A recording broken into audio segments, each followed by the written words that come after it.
Ano ba, Susan? Ang bagal-bagal mo namang kumilos. Kanina pa ako naghihintay dito sa baba hanggang ngayon hindi mo pa rin nahahanda ang mga gamit ko. Sigaw ni Jake mula sa sala ng kanilang mansyon. Ang boses niya ay umaalingaw-ngaw sa buong bahay. Puno ng iritasyon at kawalan ng pasensya. Dahan-dahang bumaba ng hagdan si Susan. Maputla ang kanyang mukha at halatang hirap sa bawat hakbang. Hawak niya ang dibdib dahil sa tindi ng ubo na kanina pa kumakawala sa kanyang lalamunan. Pasensya na, Jake. Bigla lang sumama ang pakiramdam ko habang nag-aayos ng mga folder mo. Eto na, dala ko na lahat ng kailangan mo para sa meeting mo mamaya. Mahinang saad ni Susan bago iniabot yung isang itim na briefcase sa asawa. Hindi malang tinignan ni Jake ang asawa. Sa halip, hinablot niya ang bag at padabog na nilapag sa center table. Puro ka pasensya. Tsaka na, masama yung pakiramdam. Alam mo, nakakasawa na yung mga drama mo, Susan. Nung una, akala ko lang malaking tulong ka sa akin. Pero ngayon, mukhang mas marami ka pang nagagastos sa gamot kaysa sa kinikita ng kumpanya ko. Asik ni Jake habang inaayos ang kanyang mamahaling necktie sa harap ng salamin. Jake, alam mo namang galing ako sa puyat para lang matapos yung proposal na yan. Hindi naman ako magkaganito kung hindi sa dami ng trabahong inako ko para sa'yo. Sagot ni Susan. Bahagyang nanginig ang kanyang boses. Hindi dahil sa takot, kundi dahil sa labis na pagod at sama ng loob. Lumingon si Jake at tiningnan siya ng mula ulo hanggang paa. Puno ng pandidiri ang kanyang mga mata. Huwag mo nga akong sumbatan, Susan. Kung wala ako, baka nandun ka pa rin sa kalsada hanggang ngayon, habang nagtitinda ng balot, tsaka amoy usok. Ako nag-angat sa buhay mo, kaya utang mo sa akin lahat ng meron ka ngayon. Pero sa tingin ko, tapos na yung pakinabang mo sa akin. Pabigat ka na lang dito sa bahay. Saad ni Jake habang dinuduro ang asawa. Anong ibig mo sabihin, Jake? Mag-asawa tayo, diba? Sa hirap at sa ginhawa, dapat magkasama tayo. Tanong ni Susan, bagamat unti-unti nang nanunuot sa kanya ang katotohanan. Tumawa ng mapait si Jake. Asawa? Pinakasalan lang kita dahil kailangan ko ng utak mo sa negosyo. Pero ngayon na maayos naman ang lahat. At kilala na yung pangalan ko. Hindi ko na kailangan ng asawang sakitin. Tsaka laging nakahiga. Ayoko nang palamunin sa pamamahay ko. Kaya mabuti pa. Bago ako bumalik mamayang gabi, wala ka na rito. Diretsang saad ni Jake. Pinapalayas mo ba ako? Pagkatapos ng lahat ng ginawa ko para lumago ang kumpanya mo? Wala kang alam sa pagpapatakbo ng mga department doon, Jake. Ako nagpupuyat. Ako humaharap sa mga investor. Tapos ngayon itatapon mo lang ako na parang basura? Sigaw ni Susan habang tumutulo ng luha sa kanyang mga mata. Wala akong pakialam. Pera ko ang ginamit doon. Kaya sa akin yung credit. Ngayon, lumayas ka na. Dalhin mo lahat ng basurang pag-aari mo. Huwag kang mag-aalala. Hindi kita hahabulin. Mas gusto ko pang makasama ang mga taong masigla. Tsaka yung mga hindi mukhang mamamatay na gaya mo. Saad ni Jake, bago tuluyang lumabas ng pinto at padabog itong isinara. Napaupo si Susan sa sahig ng kanilang malaking sala. Malamig ang tiles. Kasinlamig ng pakikitungo ng asawang inalayan niya ng buong buhay. Tumingin siya sa paligid ng mansyon na siya mismo ang nagdisenyo at nagpatayo mula sa mga kinita ng kanilang negosyo. Naramdaman niya ang matinding pananakit ng kanyang baga. Pero, mas masakit ang katotohanang ang taong pinagkatiwalaan niya ang mismo magtataboy sa kanya sa kalsada. Akala mo ba papayag ako sa ganito, Jake? Kung kaya kitang gawing milyonaryo, kaya ko rin gawin yan sa sarili ko. Bulong ni Susan sa gitna ng kaniyang pag-iyak. Pinilit niyang tumayo kahit na umikot ang kanyang paningin. Pumunta siya sa kanilang kwarto at kumuha ng isang maliit na bag. Hindi niya dinala yung mga mamahaling alahas o damit na binili ni Jake para sa kanya. Ang kinuha lang niya ay yung kanyang mga lumang gamit at yung isang maliit na notebook kung saan nakasulat lahat ng kanyang mga ideya at contact sa mundo ng negosyo. Habang naglalakad palabas ng gate, lumingon siya sa huling pagkakataon. Nakita niya ang mga katulong na nakatingin sa kanya ng may awa. Pero walang sino man ang naglakas ng loob na lumapit. Alam nilang lahat ang ugali ni Jake kapag ka nagalit. Paglabas niya ng subdivision, wala siyang eksaktong pupuntahan. Ang tanging alam lang niya, kailangan niyang mabuhay. Hindi para kay Jake, kundi para sa sarili niya. Yung sakit na nararamdaman niya ay gagawin niyang inspirasyon para muling bumangon. Habang naglalakad sa ilalim ng mainit na araw, ramdam niya ang bawat ubo na parang sumasaksak sa kanyang dibdib. Pero mas pinitagas nito ang loob niya. Sige, Jake. Magpakasaya ka muna. Sulitin mo na yung bawat sandali na nasa taas ka pa. Saadi-susan sa sarili habang sumasakay ng jeep. Pabalik sa lugar kung saan siya nagsimula. Sa kalsada. Pero sa pagkakataong ito, hindi na siya yung dating tendera ng balot na walang laban.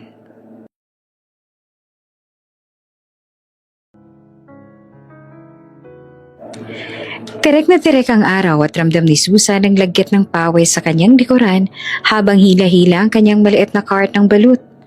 Ilang araw na rin yung lumipas mula nang mamatay yung mga magulang niya. At ang tanging naiwan na lamang sa kanya ay yung diskarte sa buhay. Sa murang edad, natutunan niyang basahin ang galaw ng mga tao sa kalsada. Alam niya kung sino yung bibili, sino ang nambabastos, at sino mga taong may potensyal na maging kliyente sa hinaharap. Pero sa kabila ng hirap, may pangarap si Susan. Hindi lang siya basta nagtitinda.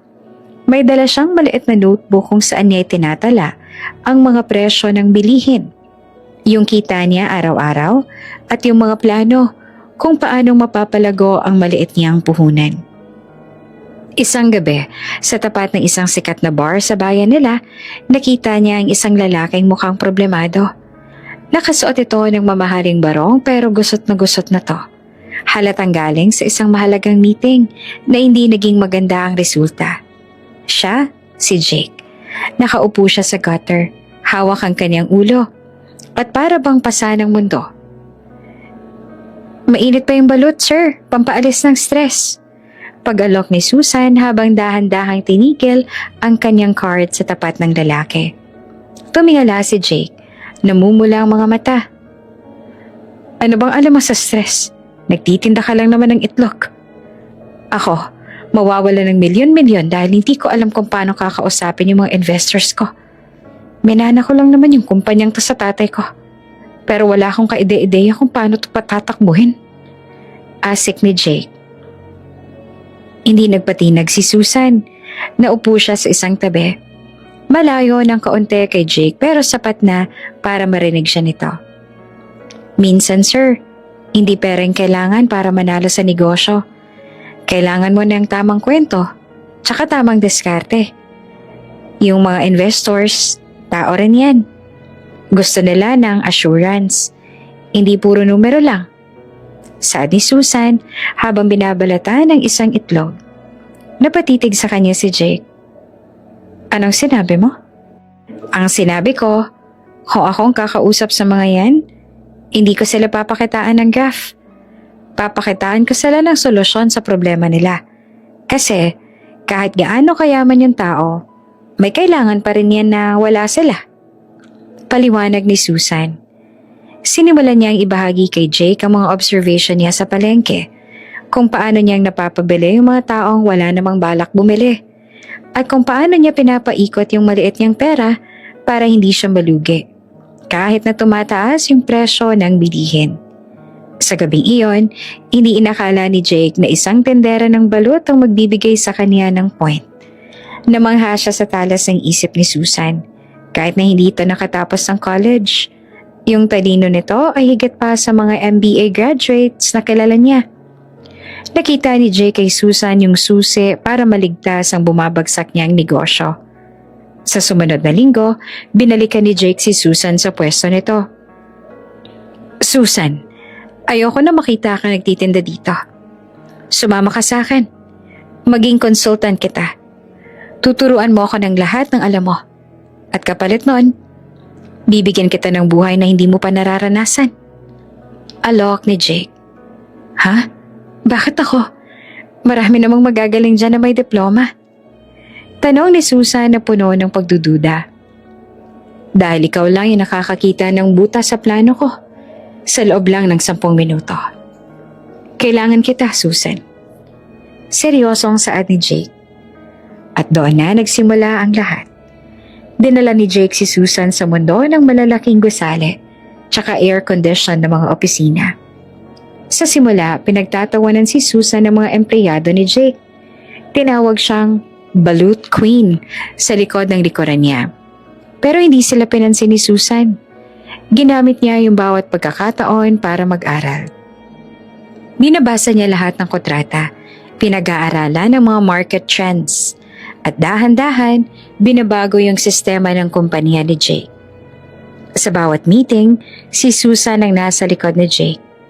Bumubulong ng mga dapat sabihin. Siyang gumagawa ng mga strategy na nagpapabilib sa mga board members. Dahil kay Susan, yung naluluging kumpanya ni Jake ay biglang naging isa sa pinakamalakas na industriya. At dahil dito, lalong na humaling si Jake kay Susan. Akala ni Susan ay pag-ibig na ito. Kaya nang mag-propose si Jake, hindi siya nag-atubili. Susan, ikaw ang swerte ko.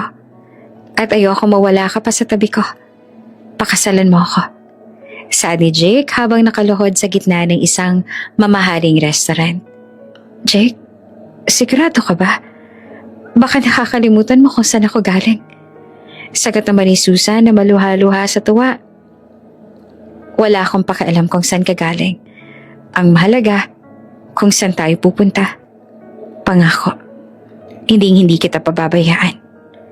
Pangako ni Jake. Ikinasal sila sa isang magarbo at engranding seremonya. Lahat ng mga kakilala ni Jake sa high society ay pumunta. Si Susan ay mukhang isang tunay na prinsesa, pero sa loob-loob niya, alam niyang yung kasal na to hindi lang tungkol sa pag-ibig, kundi tungkol din sa partnership, sa negosyo. Mula nung araw na yon, tuluyan ng ipinaubaya ni Jake ang pagpapatakbo ng kumpanya kay Susan. Ikaw nang bahala rito, Susan. Alam mo namang mas magaling ka sa akin. Gusto ko lang na mag-enjoy sa mga bunga ng pinaghirapan natin. Saad ni Jake habang pinirmahan ng isang power of attorney na nagbibigay kay Susan ng buong kontrol. Dito na nagsimulang magbago ang lahat. Habang si Susan ay nagpapakapagod sa opisina, si Jake naman ay naging abala sa paglalaro ng golf, pagbili ng mga mamahaling sasakyan, at pagsasama sa mga party. Hindi niya alam na habang lumalago ang yaman nila, unti-unti ring nauubos ang lakas ng asawa niya. Madalas abutan si Susan ng madaling araw sa opisina. Siya ang personal na sumasagot sa mga email ng mga foreign investors. Siya ang bumibisita sa mga site kahit umuulan. Siya lahat sa kumpanya ni Jake. Bawat tagumpay na ipinagmamalaki ni Jake sa harap ng kamera ay bunga ng dugo at pawis ni Susan. Susan, kailangan natin makuha yung kontrata sa mga Miller. Sabi nila, ikaw lang ang pinagkakatiwalaan nila. Saad ni Jake isang araw habang hinihimas ang bago niyang Rolex. Jake, pwede bang ikaw munang pumunta?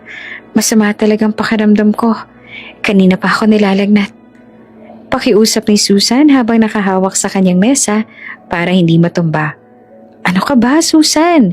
Alam mo namang wala akong alam sa mga technicalities na gusto na lang marinig. Uminom ka na lang ng gamot, mawawala rin yan. Isipin mo na lang yung kikitain natin kapag nakuha natin to. Sagot ni Jake, na tila binaliwala lang kalagayan ng asawa. Doon nagsimulang magpagtanto ni Susan, na yung pangakong hindi kita pababayaan ay may kondisyon. Hanggat kapaki-pakinabang siya, mahal siya ni Jake. Habang naglalakad siya sa hallway ng kumpanya nila, naririnig niya ang mga bulungan ng mga empleyado. Ang galing talaga ni Ma'am Susan, ano? Kung hindi dahil sa kanya, matagal nang nagsara ang kumpanyang to. Pero sa tuwing may pupuri kay Susan, lalo lang tumitindi ang insecurity ni Jake. Hindi niya matanggap na sa likod ng mga sarado at bukas sa pinto, alam ng lahat na si Susan ang tunay na utak sa likod ng yaman niya. Imbes na magpasalamat, nagsimulang magtanim ng ines sa Jake. Naramdaman niya ang natatabunan na ang pangalan niya ni Susan. Bakit ba laging Susan ang naririnig ko? Pero ako naman yung ginagamit Ako may-ari rito. Sigaw ni Jake sa loob ng kanilang kwarto isang gabi nang malasing siya. Jake, hindi ko naman inaagaw yung credit sa'yo. Ginagawa ko lang yung trabaho ko para sa atin. Mahinahong paliwanag naman ni Susan. Para sa atin o para magmukha akong tanga? Alam mo, Susan, kung hindi dahil sa akin, wala ka naman sa posisyon mo ngayon Huwag mong kakalimutan yan. Bulyaw ni Jake bago matulog. Ito ang dahilan kung bakit gano'n na lamang kabilis para kay Jake na itapon si Susan nang magsimulang maging sakitin ng asawa. Para sa kanya, tapos na ang serbisyo ng babaeng kinuha niya sa kalsada. Akala niya nakuha niya na lahat ng kailangan niya mula rito. Ang hindi alam ni Jake, lahat ng koneksyon, lahat ng tiwala ng mga investors at ang mismong kaluluwa ng negosyo ay na kay Susan. At ngayong pinalayas niya na ito, nagsimula na yung countdown sa pagbagsak niya. Napahinga ng malalim si Susan habang inaalala ang mga panahon yon. Habang nakaupo siya sa isang maliit na kwarto sa isang maliit na paupahan. Jake, akala mo ba yung diploma tsaka pera mong nagdala sa'yo sa taas? Hindi. Ang diskarte ko ang nag-akyat sa'yo doon. At dahil kinuha mo sa akin lahat, kukunin ko rin ang lahat ng binigay ko sa'yo. Bulong ni Susan sa dilim habang iniinda ang sakit ng kaniyang katawan. Umuulan ng malakas sa labas ang maliit na paupahang nakuha ni Susan sa isang liblib na barangay. Bawat patak ng ulan sa bubong ng yero ay para bang sumasabay sa pintig ng kumakabanyang dibdib. Nakahiga siya sa isang manipes na kutsyon, balot ng makapal na kumot. Pero nanginginig pa rin siya sa ginaw. Yung ubo niya ay mas lalong lumalala. Bawat hapo niya ay may kasamang hapde na para bang hinihiwa ang baga niya. Kailangan kong bumangon. Hindi ako pwedeng mamatay dito ng ganito lang. Mahinang saad ni Susan sa sarili habang pilit na inaabot ang baso ng tubig sa tabi ng kanyang higaan. Naaalala niya ang mga huling buwan niya sa piling ni Jake bago siya pinalayas. Doon nagsimulang lumabas ang mga sintomas ng sakit niya. Nagsimula ito sa simpleng pagkapakot na akala niya dahil lang sa puyat. Pero naging madalas ang kanyang pagkahilo, yung pamumutla ng kanyang mga kuko at yung biglang pagbagsak ng kanyang timbang. Noong mga panahong iyon, imbes na dalhin siya sa doktor, ang tanging naririnig niya lang kay Jake ay reklamo. Susan, bakit ang putla mo? Mukha kang bangkay na naglalakad. Nakakahiya kapag nakita ng mga business partners ko sa party mamaya. Sabi Jake habang tinitingnan siya ng may pandidire sa harap ng salamin.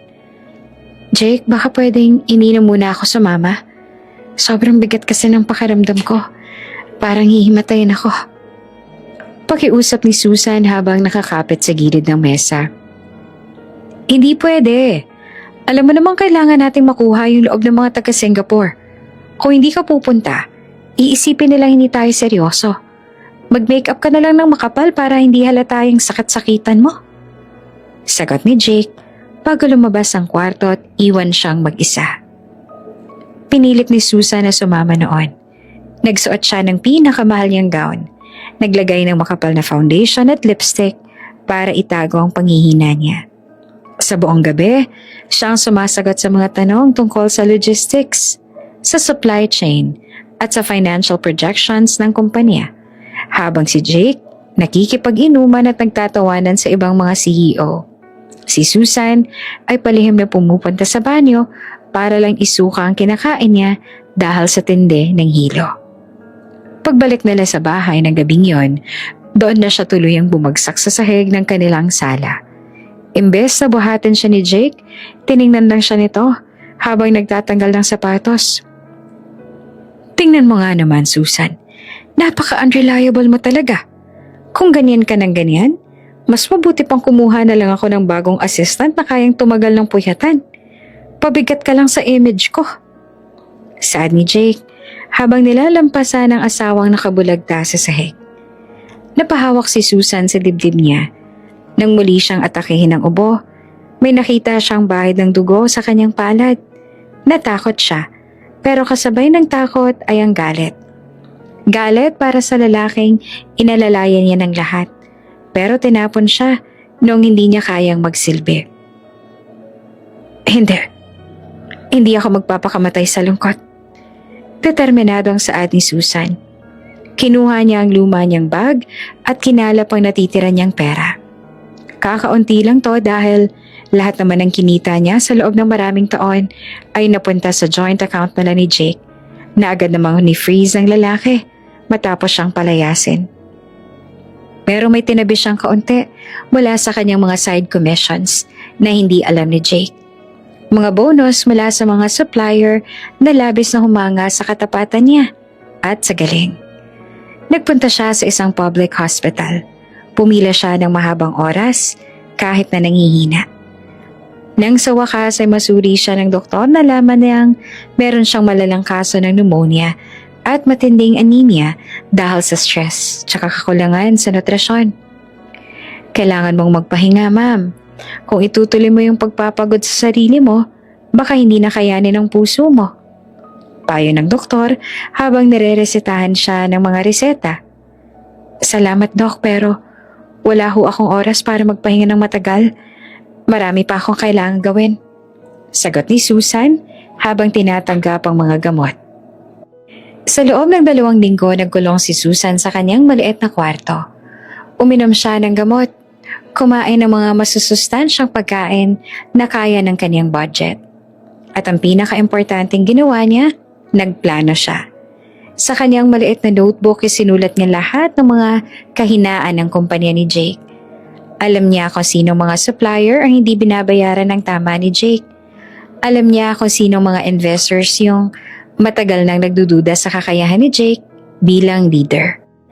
Isang gabi, habang binabasa niyang balita sa kanyang lumang cellphone, nakita niya ang isang headline. May litrato doon ni Jake. Nakangiti at sa tabi niya ay isang magandang babae na nakasuot ng mamahaling alahas. Masyado kang kampante, Jake. Akala mo siguro nakuha mo na lahat sa akin. Pero nakalimutan mo. Ako ang gumawa ng blueprint ng tagumpay mo. At yung blueprint na yan, nasa utak ko pa rin. Saad ni Susan habang hinahaplos ang kanyang notebook. Dahan-dahang bumuti ang pakiramdam ni Susan. Ang kanyang ubo ay nawawala na at ang kulay sa kanyang mga pisngi ay bumabalik na. Hindi na siya yung sakitin at lupaypay na Susan na pinalaya sa mansyon. Nagsimula siyang makipag-ugnayan sa kanyang mga dating contacts. Hindi bilang asawa ni Jake kundi bilang Susan. Yung babaeng tunay na nagpapatakbo ng negosyo. Hello, Mr. Tan. Si Susan po ito. Opo, hindi na po ako konektado sa kumpanya ni Jake. Meron po akong bagong proposal para sa inyo. Alam ko po yung problema ninyo sa distribution. At meron po akong solusyon na mas makakatipid kayo ng 30%. Saad ni Susan sa telepono habang nakadungaw sa bintana ng kaniyang paupahan. Naramdaman niya ang kaba pero mas matindi ang pananabik. Alam niya nagsisimula na ang laro. Sa bawat tawag na ginagawa niya, unti-unti niyang binabawi ang dignidad niya. Bawat investor na nakakausap niya ay nagugulat na wala na siya sa tabi ni Jake. At marami sa kanila nagsasabing mas gusto nilang makipag-usap sa kanya kesa naman sa asawa niyang walang alam kundi magyabang. Isang araw, habang naglalakad si Susan sa tapat ng isang malaking building na balak niyang upahan para sa maliit niyang opisina, nakita niya ang sarili sa refleksyon ng salamin. Hindi na siya nakasuot ng gown o mamahaling damit. Nakasimpleng white shirt lang siya, tsaka maong. Pero ang tindig niya ay mas matikas pa kesa noong nakatira siya sa mansyon. Dito ako magsisimula. Sa maliit na kwartong to. Itatayo ko yung kumpanyang tatapos sa'yo, Jake. Saad ni Susan sa kanyang sarili. Habang si Jake ay nagpapakasaya sa kanyang mga party at bagong kabit, si Susan naman ay tahimik na nagtatanim ng mga buto. Nasa kalaunan ay sisira sa pundasyon ng kumpanyang inagaw sa kanya. Mag-withdraw na kayo hanggat maaari. Dahil pagdating ng tamang panahon, wala na kayong makukuha. Bulong ni Susan habang sinisimulan niyang permahan ang mga papeles para sa kanyang sariling negosyo. SV. Ang SV ay para sa Susan Victoria. Dahil sa dulo ng lahat ng to, alam niyang siya ang lalabas na panalo. Lumipas ang ilang buwan at para bang ang swerte ay nagsimula ng tumalikod sa mansyon ni Jake. Sa loob ng opisina niya, kampante nakasandal si Jake sa malambot niyang swivel chair habang hit-hit ang isang mamahaling sigarilyo. Sa harap niya ay ang kanyang bagong babae na si Tiffany, isang babaeng mahilig sa mga branded na gamit pero walang alam sa lahat. Baby, tignan mo tong bagong necklace na binili mo sa akin. Ang ganda, diba? Bagay na bagay sa susunod nating trip sa Boracay. Malambing na saan ni Tiffany habang pinapakita ang kumikinang na alahas sa kanyang leeg. Tumawa si Jake at hinaplos ang pisngi ng babae. Siyempre, para sa'yo. Lahat ibibigay ko. Hindi tulad ng dati kong asawa. Puro gamot at hospital bills lang inaatupag. Ngayon, malaya na tayong gastusin ang pera ng kumpanya kung paano natin gusto. Sagot ni Jake nang may kasamang yabang. Pero ang kanilang paglalambingan ay naputol nang biglang bumukas ang pinto. Pumasok ang head of operations si Jake na si Mr. Mercado. Pawis na pawis ito at halatang balisa. Sir, may problema tayo. Malaking problema. Bungad ni Mr. Mercado. Napakunot ang noon ni Jake. Ano ba yan, Mercado? Hindi mo ba nakikitang busy kami? At ano bang problema na yan? Kulang ba yung budget para sa Christmas party? Hindi po sir, pero sir, nag-withdraw po yung pinakamalaking investor ng kumpanya. Yung pinakamalaking supplier natin ng raw materials.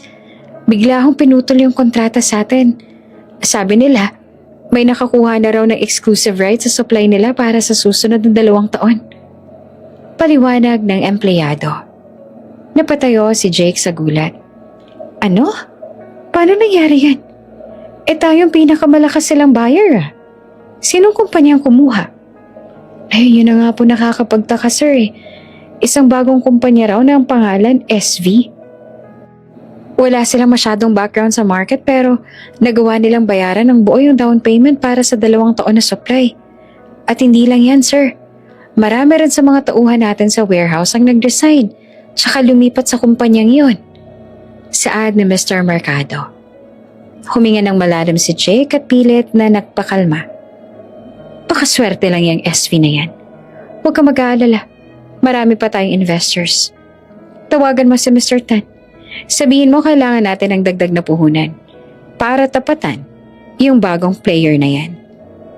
Sir, tumawag po ako kay Mr. Tan kaninang umaga. Sabi niya, nag-withdraw na rin siya ng lahat ng investments niya sa atin. Sa katunayan, pati yung iba pang minority shareholders nagkaroon na ng meeting para ilabas ang pera nila. Kabadong ulat ni Mercado. Habang nangyayari ito sa opisina ni Jake, sa kabilang bahagi naman ng bayan, nakatayo si Susan sa harap ng isang malawak na bintana ng bago niyang opisina.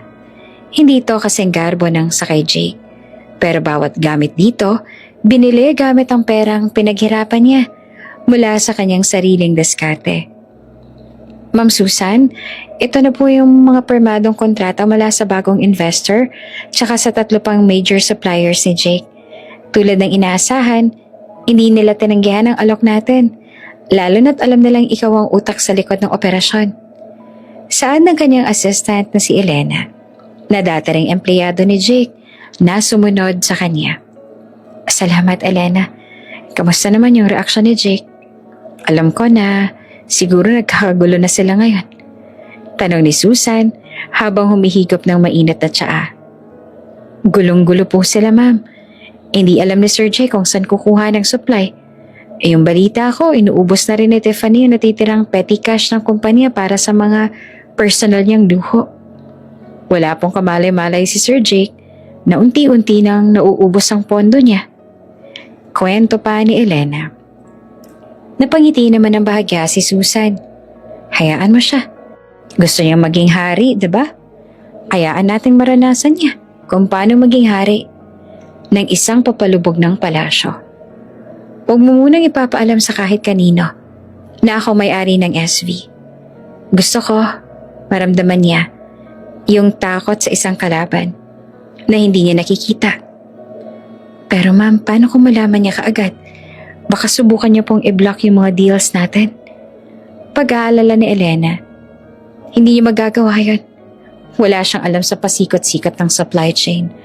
Ang alam lang niya, permahan yung cheque. Ngayong wala na yung utak na gumagabay sa kanya, para na lang siyang batang nawala sa gitna ng mall. Ipagpapatuloy lang natin ang pagkuha sa mga kliyente niya. Gawin nating legal at malinis para wala siyang maisusumbat. Utos si Susan. Lumipas ang mga araw at lalong lumubog ang kumpanya ni Jake. Araw-araw ay may mga balita tungkol sa mga delayed na projects at mga kliyenteng nagrereklamo. Si Jake, sa halip na ayusin ang problema, ay mas lalong naging iritable at palaging nakikipag-away sa kanyang mga empleyado. Isang hapon, habang nasa loob ng sasakyan si Jake kasama si Tiffany, nakita niya ang isang billboard sa gilid ng highway. Ito ay isang advertisement para si SV. SV ha? Sino ba talaga yung nasa likod niyan? Bulala si Jake habang sinusuntok ang manibela. Lahat ng mga dati kong kaibigan sa business world, doon na lumilipat.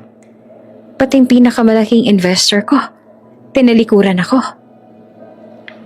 Hayaan mo na sila, baby. Baka naman sadyang malas lang talaga yung buwan na to. Bakit hindi na lang tayo mag-shopping para mawala yung stress mo? Hirit ni Tiffany na walang kaide-ideya sa tindi ng krisis na kinakaharap nila. Shopping? Tiffany, wala na nga tayong pambayad sa kuryente ng opisina next month. Kung hindi ko maibabalik yung mga investors, anong akala mo sa akin? Tumatain ng pera? Sigaw ni Jake sa kasintahan.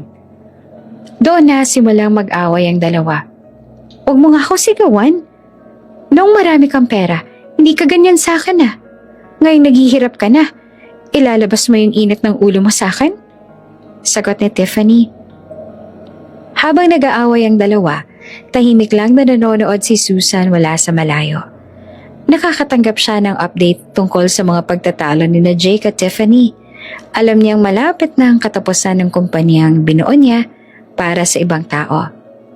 Isang gabi, tumawag si Susan sa isang lumang contact, isang private investigator. Gusto ko ng report ng bawat galaw ni Jake. At siguraduhin mo hindi niya malalaman na ako ang nagpapabagsak sa kanya. Gusto kong makita ang mukha niya kapag nalaman niyang yung palamunin na pinalayas niya ay siya palang may-ari ng lahat ng kumpanyang kinakatakutan niya ngayon. Masusunod po, Ma'am Susan, sagot ng investigator. Nakahinga ng malalim si Susan. Sa bawat gabi na lumilipas, nararamdaman niya ang unti-unting pagbabalik ng kanyang lakas. Hindi na siya uubuhin ng dahil sa stress. Ngayon, bawat hininga niya ay puno ng plano. Jake, hindi ko kailangang magmura o manigaw para talunin ka. Sapat na yung talino, tsaka pasensya ko, para ipakita sa'yo kung sinong tunay na kailangan ng kumpanyang yan. Hintayin mo lang, dahil pagkatapos ng lahat ng to, wala ka nang babalikan. Bulong ni Susan habang tinitingnan ng mga bituin sa langit. Lalong naging malala ang sitwasyon sa opisina ni Jake. Habang lumilipas ang mga linggo, ang dating masigla at maingay na hallway ng kumpanya niya ay para bang naging isang punerarya. Marami sa mga mahuhusay na empleyado ang hindi na pumasok at yung mga natira naman ay laging nakatingin sa kanilang mga cellphone habang naghahanap ng bagong trabaho. Si Jake naman, halos hindi na lumalabas ang kanyang opisina. Maliban na lang kung kailangan niya makipag-away sa tawag. Ano? Hindi niyo pwedeng i-cut yung linya ng kuryente namin. Bukas na bukas din, babayaran ko kayo. Sigaw ni Jake sa kanyang landline.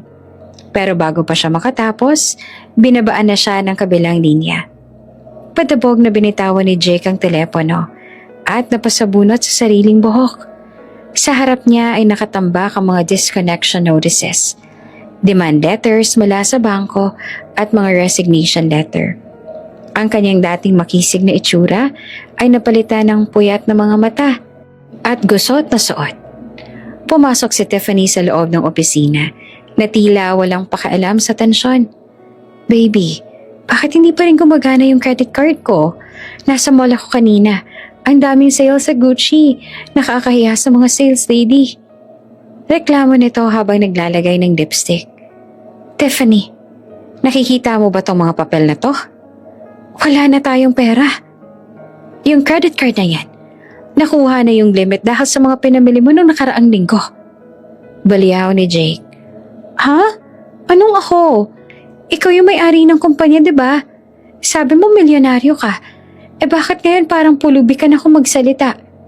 Kung alam ko lang na ganito palang mangyayari, di sana, hindi na ako sumama sa'yo. Sagot ni Tiffany na nagsisimula na ring magpakita ng tunay na kulay. Umalis ka muna, Tiffany. Marami akong iniisip. Mahinang saad ni Jake na tila ba naubos na ang lahat ng lakas. Habang nagkakagulo sa office ni Jake, si Susan naman ay kasalukuyang nasa gitna ng isang product launch. Ma'am Susan, nakuha na po natin yung deal sa Southeast Traders. Ito po yung dating kumpanya na matagal nang nililigawan ni Jake pero laging hindi niya makuha. Ulat ni Elena habang nakangiti. Mabuti. Siguraduhin niyo ng lahat ng kontrata dadaan sa legal department. Gusto ko walang butas. Bawat kliyente na nakukuha natin, dapat makaramdam na sila ang prioridad natin. Hindi tulad ng ginagawa ni Jake na pera lang ang tinitingnan. Bili ni Susan. Ma'am, may isa pa po kaming nalaman. Si Sir Jake po, nagtatangka raw na ibenta yung ilan sa mga real estate properties ng kumpanya para lang mabayaran yung mga utang niya. Pero ang problema, wala pong gustong bumili dahil alam ng lahat na hot property yung mga yon dahil sa mga nakabinbing kaso ng kumpanya niya. Dagdag ni Elena. Napaisip si Susan. Ipamonitor mo sa private investigator kung sino mga buyers ang kinakausap niya.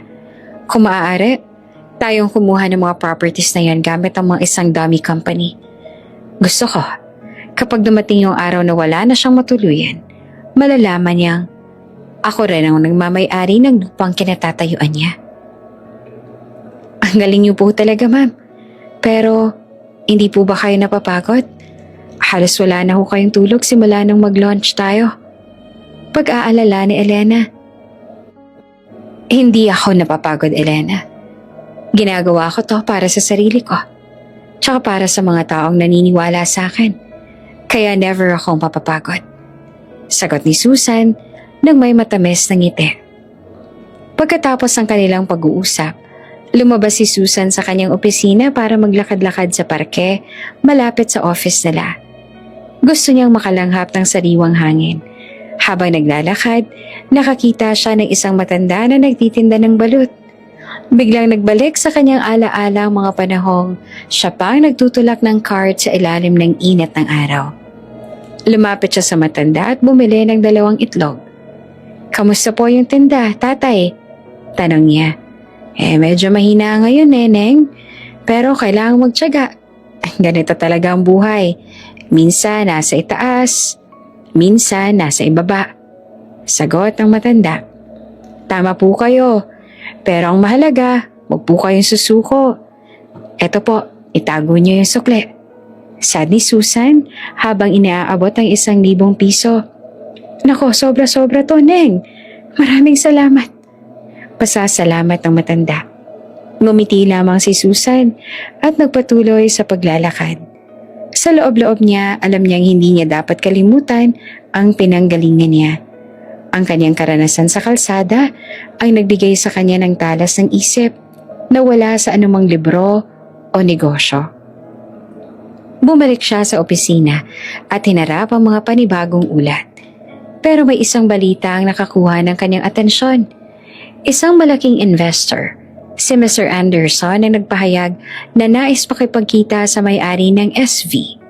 Si Mr. Anderson ay ang tanging tao na nirerespeto ni Jake ng husto. Ma'am, gusto raw po ni Mr. Anderson na magkaroon ng dinner meeting sa inyo sa susunod na linggo. Gusto niya raw malaman kung sinong misteryosong babae na nagpabagsak sa kumpanya ni Sir Jake. Sabi ni Elena. Iset mo yung meeting. Pero sabihin mo sa kanya, gusto ko private. At hindi ko pa gustong lumabas sa media ang mukha ko. Sagot ni Susan. Habang papalapit ang araw ng meeting, lalong tumindi ang kaba at pananabik ni Susan. Alam niyang ito na ang huling pako sa kabaong ng negosyo ni Jake. Kung makukuha niyang suporta ni Mr. Anderson, wala na magagawa si Jake, kundi tanggapin ang pagkatalo niya. Samantala, sa bahay naman ni Jake, ang tensyon sa pagitan nila ni Tiffany ay umabot na sa sukdulan. Ano ba, Tiffany? Bakit mo kinuha yung huling pera sa vault ko? Sigaw ni Jake. Pambayad ko yun sa salon. Hindi naman ako pwedeng lumabas sa mukhang losyang tsaka balita ko may bagong milyonaryo sa city. Baka mas mapakinabangan ko pa siya kesa sa'yo. Sagot ni Tiffany habang nag-e-empake ng kanyang mga gamit. Iiwan mo ako? Pagkatapos ng lahat ng binigay ko sa'yo? Hindi makapaniwalang tanong ni Jake. Ano yung binigay? Lahat ng yon galing sa kumpanya na ngayon ay bankrupt na. Wala ka ng silbi sa akin, Jake. Magsama kayo ng bankrupt mong negosyo. Saad ni Tiffany bago tuluyang lumabas ang bahay at padabog na isinara ang pinto. Naiwang mag-isa si Jake sa gitna ng mansyon niya.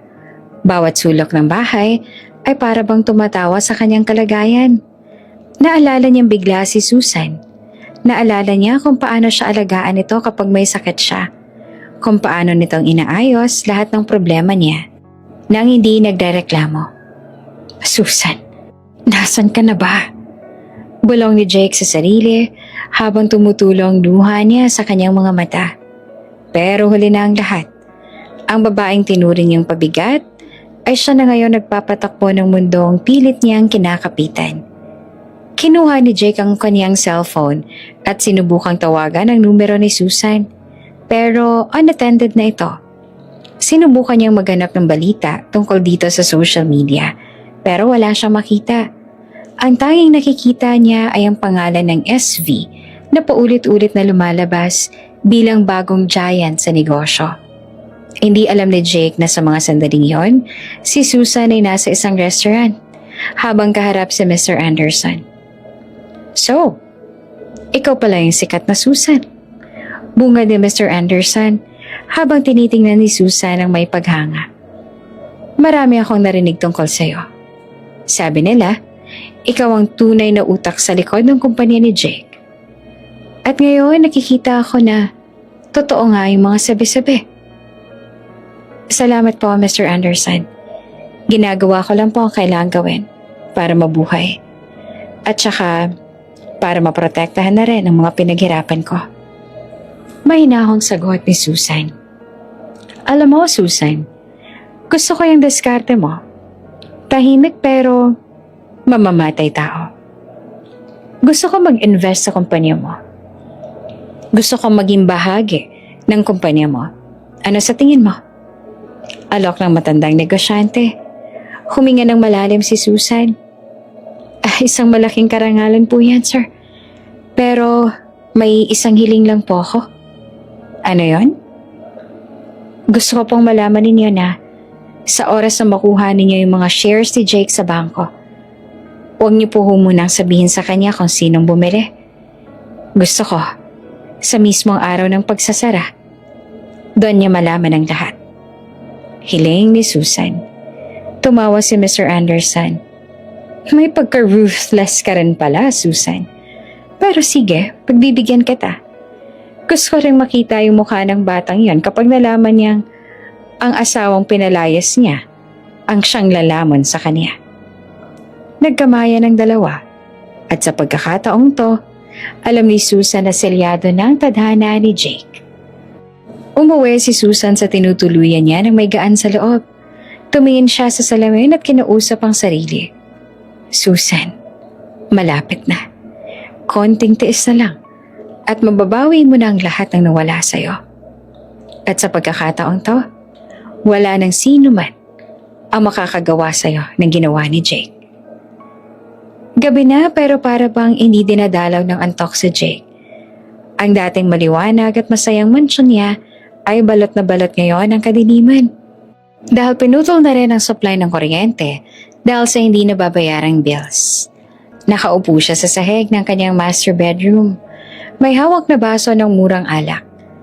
Dahil pati ang koleksyon niya ng mamahaling wine ay naibenta niya na para lang may maipambayad sa mga tauhan niyang nagbabantang magdemanda. Paano umabot sa ganito? Bulong ni Jake sa sarili habang nakatingin sa kawalan. Kinaumagahan, pumasok si Jake sa opisina na tila isang lantang gulay. Ang mga empleyado na dati yumuyuko sa kanya ay nagbubulungan na lang habang siya ay dumadaan. Pagpasok niya sa office, tumambad sa kanya si Mr. Mercado na may dalang panibagong balita. Sir, may sulat po galing sa bangko. Isa sa ilalim na raw po sa foreclosure yung building na to sa loob ng 30 days kung hindi tayo makakapagbayad ng interes. Saad ni Mercado na hindi na rin makatingin ng diretso kay Jake. Interes pa lang yan, Mercado. Saan ako kukuha ng pambayad? Sinubukan ko ng tawagan si Mr. Anderson pero hindi niya ako sinasagot. Sigaw ni Jake bagaman alam niyang wala nang saysay ang kanyang galit. Sir, baka naman pwede niyong kausapin yung SV. Balita ko sila yung bumibili ng lahat ng mga utang natin sa bangko. Sila rin yung may hawak ng karamihan sa mga shares natin. Mungkahe ni Mercado. Napakunat ang noon ni Jake. Sino pa talaga yung SV na yan? Bakit pa parang sinusundan nila bawat galaw ko? Para silang lintana sumisip-sip sa natitira kong dugo. Wala pong nakakaalam kung sino yung owner, sir. Pero ang sabi ng mga tauhan doon, isang babae raw ang nagpapatakbo. Sagot ni Mercado. Habang hirap na hirap si Jake, si Susan naman ay nasa showroom habang tinitingnan ng mga bagong machine na bibilhin niya. Kasama niya si Elena na walang tigil sa pag-aayos ng schedule niya. Ma'am Susan, ito na po yung listahan ng mga properties ni Jake na isusubasta na ng bangko sa susunod na linggo. Kasama na po rito yung mansyon nila tsaka yung main office building. Saad ni Elena habang iniabot yung tablet kay Susan. Tinignan ni Susan ang letrato ng mansyon. Ang bilis ng panahon. Diyan ako pinalayas na parang aso. Tapos ngayon, ako na yung may kakayahang bumili niyan. Gamit ang sarili kong pera. Pero alam mo, Elena, ayoko nang tumira dyan. Masyado ng maraming masakit na alaala. Bilhin natin yung building. Pero yung mansyon hayaan nating makuha ng iba. O i-convert natin sa isang foundation para sa mga kababaihang inabuso. Napaka-noble po ng plano ninyo, ma'am.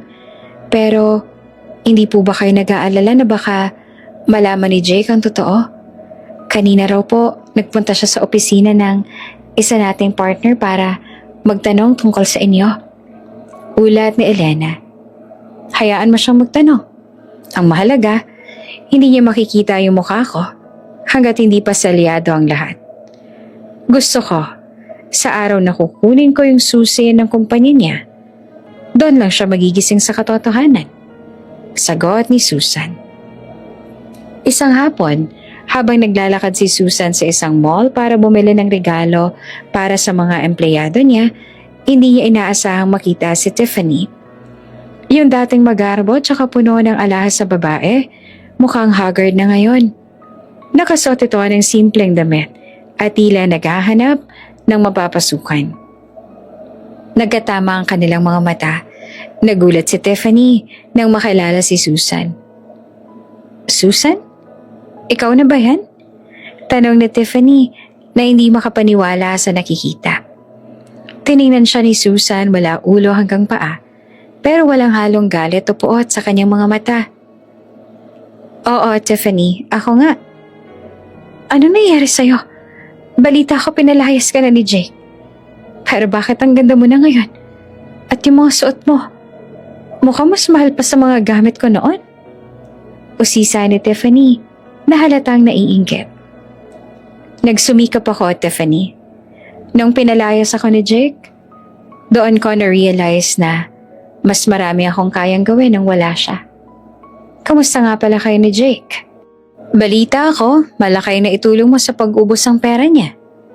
Sad ni Susan na may bahagyang ngiti. Namula si Tiffany sa hiya. Wala na kami. Iniwan ko na siya nung wala na siyang mabigay sa akin. Pero Susan, baka naman pwedeng matulungan mo ako. Naghahanap ako ng trabaho. Kahit anong posisyon lang sa kumpanya mo. Nabalitaan ko kasi yung tungkol sa SV. Balita ko napakayaman daw ng may-ari nun. Tumawa ng mahina si Susan. Tiffany, hindi mo ba alam? Yung SV ay pag-aari ko. At sa tingin mo ba kukuha ako ng taong naging dahilan ng pagkasira ng pamilya ko? Hindi ako kasing tanga ni Jake. Nanlaki ang mga mata ni Tiffany. Ikaw? Ang may-ari ng SV? Ibig sabihin, ikaw ang nagpabagsak kay Jake? Hindi ko siya pinabagsak, Tiffany. Siya ang nagpabagsak sa sarili niya. Ako lang ang kumuha ng mga bagay na itinapon niya. Tulad ng mga kliyente, yung mga investors, at ang dangal na hindi niya pinahalagahan. Sorry, pero marami pa akong kailangang asikasuhin. Sadi Susan, bago tinalikuran ng tuluyan ng tulalang babae. Ang pagkikita na yon ay mabilis na nakarating kay Jake. Tinawagan siya ni Tiffany para asarin at pagmukhaing tanga. Jake, ang tanga-tanga mo talaga. Bungad ni Tiffany sa telepono. Ano na naman ba, Tiffany? Wala akong pera. Tigilan mo na ako. Sigaw ni Jake. Alam mo ba kung sinong may-ari ng SV? Si Susan lang naman. Yung asawa mong tinawag mong pabigat tsaka pinalayas mo. Siya na ngayon ang mayaman. Habang ikaw, eto, nagmumukmuk sa dilim. Tawa ni Tiffany bago pinatay ang call. Nanigas si Jake sa kanyang kinatatayuan. Ang cellphone niya ay dahan-dahang nalaglag sa sahig. Susan? Hindi pwede yan. Sakitin siya. Wala siyang pera. Paano niya magagawa yun? Hindi makapaniwala si Jake.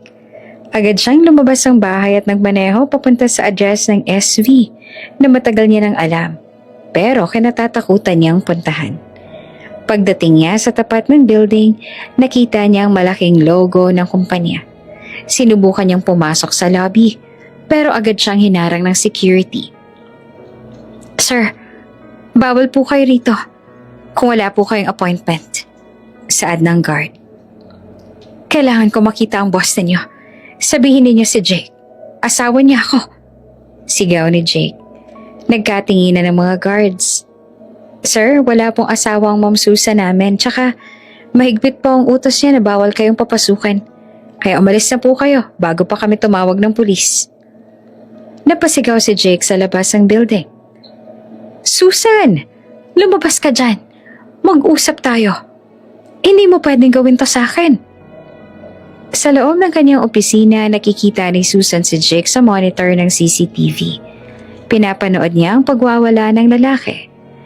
Dati, ang boses na yan ay nagpapakaba sa kanya at nagpapaiyak. Pero ngayon, wala na siyang nararamdaman, kundi awa. Ma'am, gusto niyo po bang ipahuli na natin siya? Tanong ni Elena. Wag na. Hayaan mo siyang mapagod. Gusto kong maramdaman niya kung paano mabaliwala. Tulad ng ginawa niya sa akin nung nagmamakaawa ako, wag niya akong palayasin.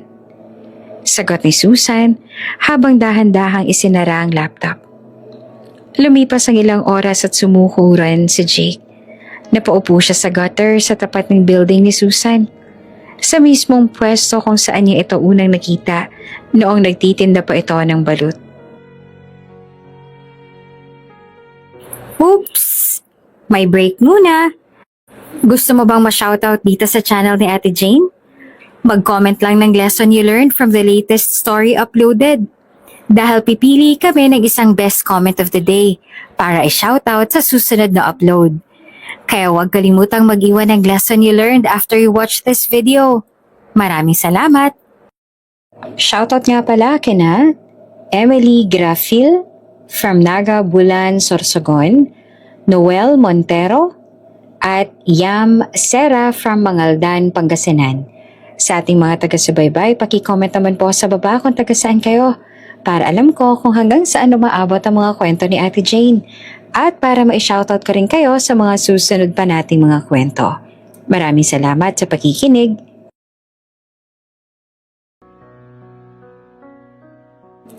Noong una silang nagkita, siya ang nasa taas at si Susan ang nasa kalsada.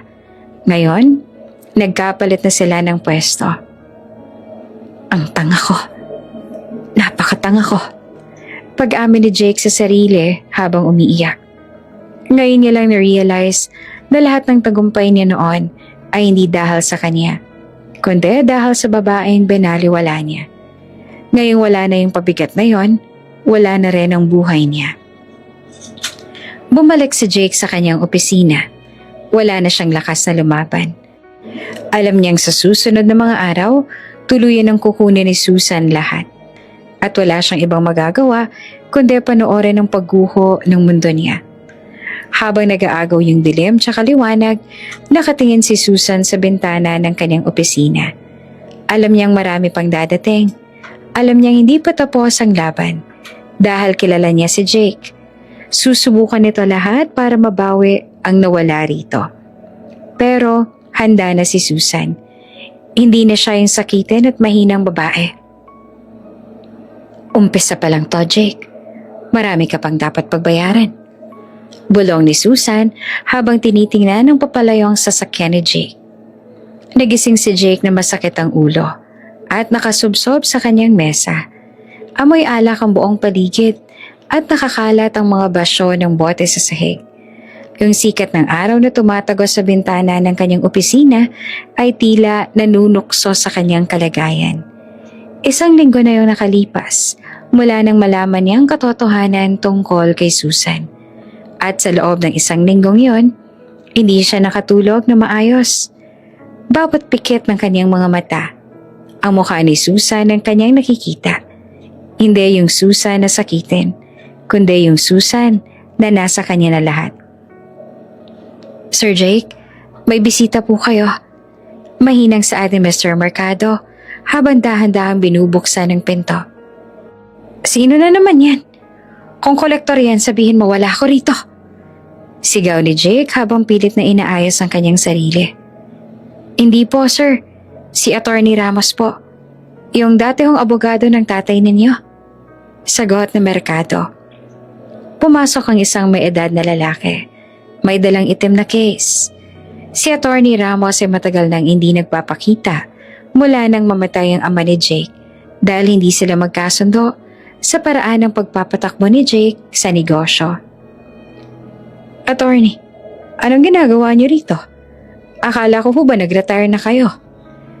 Tanong ni Jake habang kinukuha ang kanyang coat para itago ang gusot niyang polo. Nabalitaan ko ang nangyari sa kumpanya, Jake. At nabalitaan ko rin kung sino yung nasa likod ng SV. Saad ng abogado habang nauupo sa tapat ni Jake. Alam mo, binalaan kita noon. Si Susan ang pinakamahalagang asset na meron ka. Pero pinaalis mo siya. Hindi ako pumunta rito para pakinggan ang mga pangaral ninyo, attorney. O wala ko kayong maitutulong para pigilan si Susan sa pagguha ng kumpanya ko, mabuti pang umalis na lang kayo. Asik ni Jake. Actually, Jake, meron ako naisip. Pero hindi to maganda. Hindi to marangal. Saad ni Attorney Ramos ang may halong pag-aalinlangan. May hawak ako mga dokumento tungkol sa tatay ni Susan. May mga bagay na hindi alam ni Susan. Tsaka maaaring makasira sa reputasyon ng pamilya niya. Kung gagamitin mo to, baka mapilitan siyang ibalik ang mga shares sa kinuha niya. Natingnan ni Jake ang abogado. Isang bahagi ng kanyang utak ang nagsasabing, huwag tong gawin. Pero ang desperation niya ay mas matindi. Anong klaseng dokumento? Sabihin niyo sa akin lahat, attorney. Gagawin ko lahat para hindi ako maging pulube. Habang nagpaplano si Jake ng masamang hakbang, si Susan naman ay abala sa pagpunta sa mga event. Sa gitna ng event, habang naglalakad si Susan patungo sa kanyang sasakyan, isang pamilyar na boses ang tumawag sa kanya. Susan, sandali lang.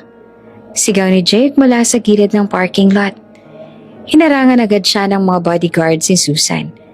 Pero itinaas si Susan ang kanyang kamay para pahintulutan itong lumapit. Hayaan niyo siya. Gusto kong marinig kung ano pang sasabihin niya. Hingal na hingal si Jake nang makalapit. Susan, please. Mag-usap tayo. Alam ko nagkamali ako. Alam ko naging gago ako sa'yo pero please, huwag mo namang kunin lahat sa akin. Maawa ka sa kumpanya ng tatay ko. Tiningnan siya ni Susan ng diretso sa mga mata. Jake, hindi ko kinuha lahat sa'yo. Ikaw ang nagbigay niyan sa akin nung pinabayaan mo yung mga obligasyon mo. Yung kumpanya ng tatay mo, matagal nang patay nung hawak mo pa to. Binuhay ko lang to sa ilalim ng ibang pangalan. Pero asawa mo pa rin ako, Susan. Pwede nating ayusin to. Pwede tayo magsimula ulit. Iiwan ko na si Tiffany. Ibabalik ko lahat ng kinuha ko sa'yo. Basta ibalik mo lang yung posisyon ko. Pagsusumamo ni Jake. Habang sinusubukang hawakan ang kamay ni Susan, umatras si Susan. Asawa? Jake, pinalayas mo nga ako nung kailangan ko ng tulong mo. Pinanood mo ako maghirap. Habang ikaw, nagsasaya sa pera natin. Wala ka nang babalikan sa akin. At para lang alam mo, pirma mo na lang hinihintay ko sa annulment papers natin. Nagbagong ekspresyon ni Jake. Yung pagsusumamo ay napalitan ng galit. Ganun ba? Akala mo ba ganun lang kadali yun? Susan, kilala mo ako. Hindi ako papayag na matalo ng ganito lang. Baka gusto mong tanungin ang tungkol sa tatay mo. Baka may mga sekreto siyang hindi mo alam na ayaw mong malaman ng publiko. Napatigil si Susan. Anong ibig mo sabihin? Patay na ang tatay ko, Jake. Huwag mo na siyang idamay sa dumi ng laro mo. O baka magulat ka sa mga malalaman mo. Isipin mo muna, Susan. 1 linggo. Ibibigay ko sa'yo ang 1 linggo para pag-isipan kung ibabalik mo sa akin yung mga investment ko. O sisirain ko ang pangalan ng pamilya mo.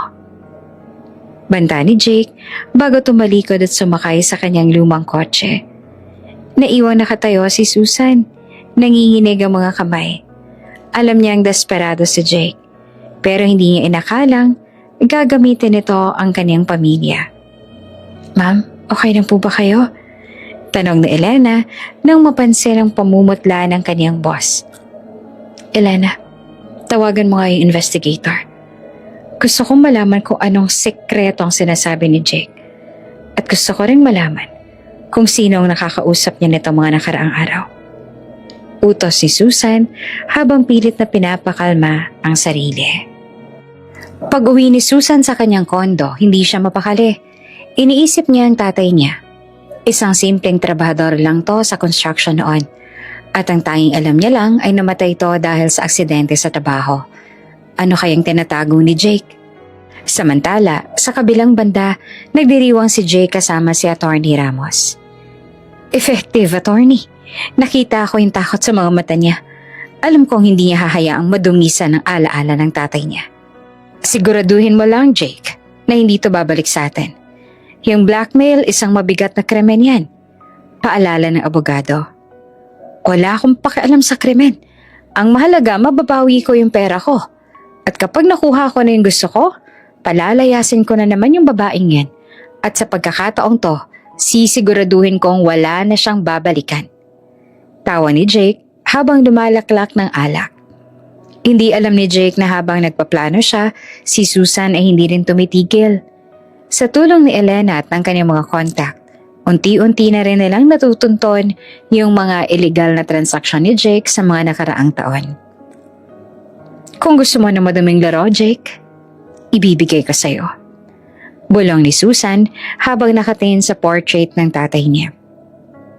Hindi kita hahayaang bastusin ng alaala ng tao nagpalaki sa akin ng maayos. Kinabukasan, pumasok si Susan sa opisina na may panibagong plano. Hindi siya magpapadala sa takot.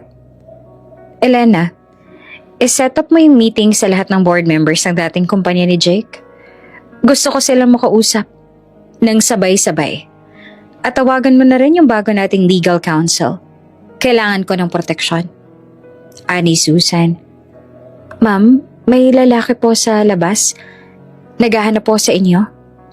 Ayaw sabihin yung pangalan Pero sabi niya, alam daw niya yung tungkol sa pakikipag-usap ni Jake kay Attorney Ramos. Ulat ni Elena. Napakunot ang noo ni Susan.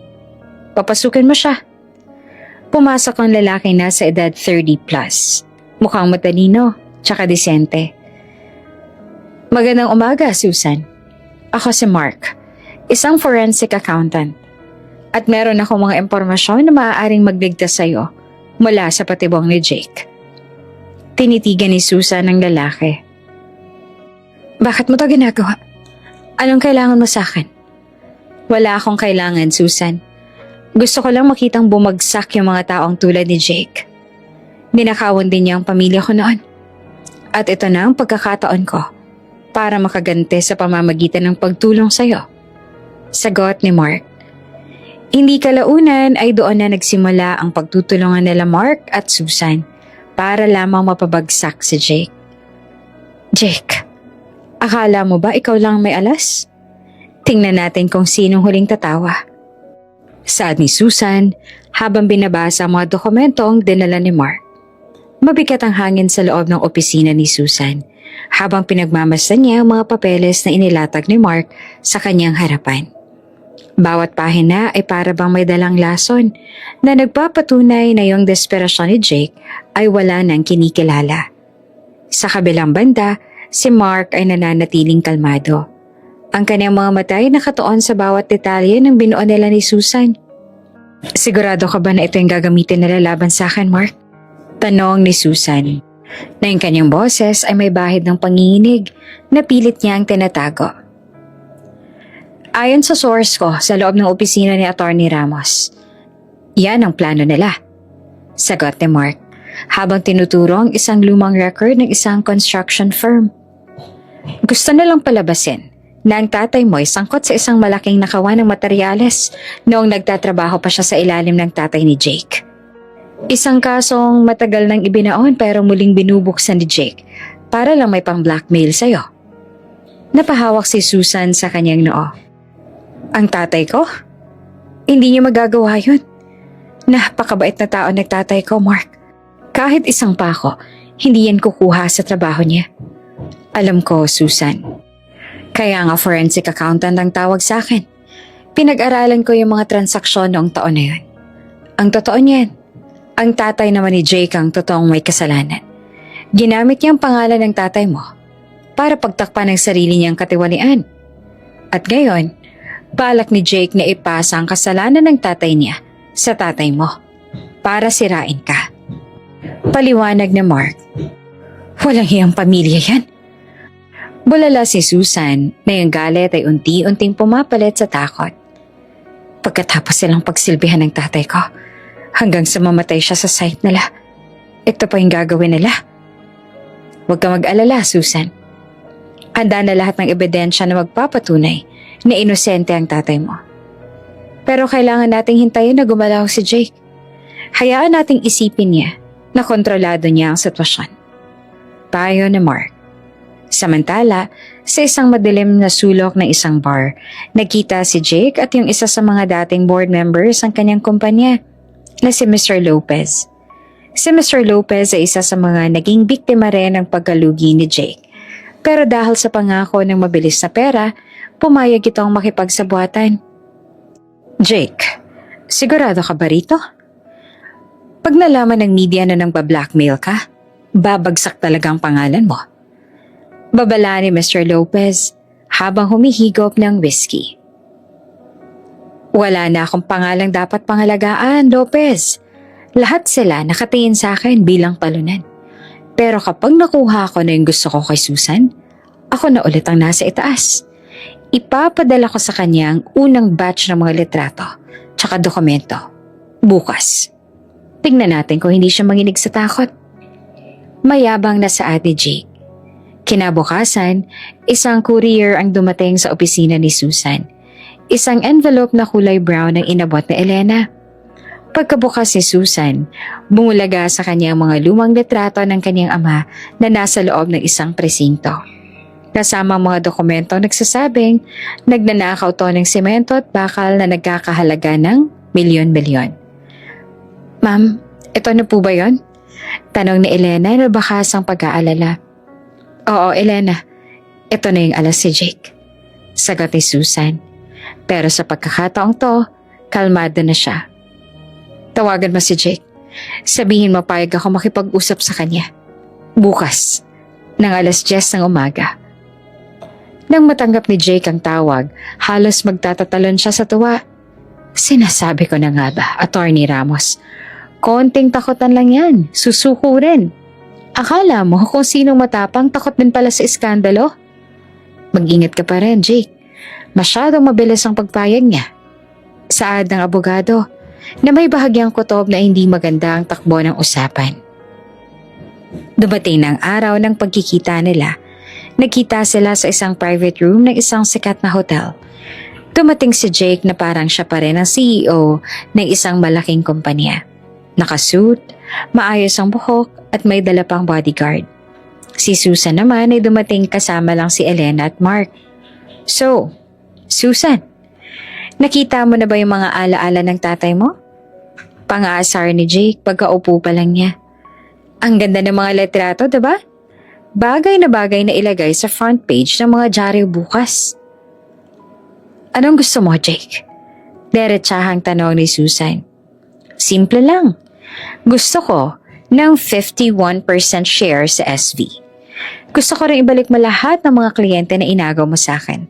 At higit sa lahat, gusto ko ng public apology. Sabihin mo na ninakawan mo ako kaya ka nagkaroon ng puhunan. Nakangising sa ni Jake. Tumawa ng mahina si Susan. Ang laki naman yata ng hinihingi mo para sa mga pekeng dokumento na yan, Jake. Napatigil si Jake. Peke? May mga perma yan ng mga saksi. Huwag mo nga ako lukohin, Susan.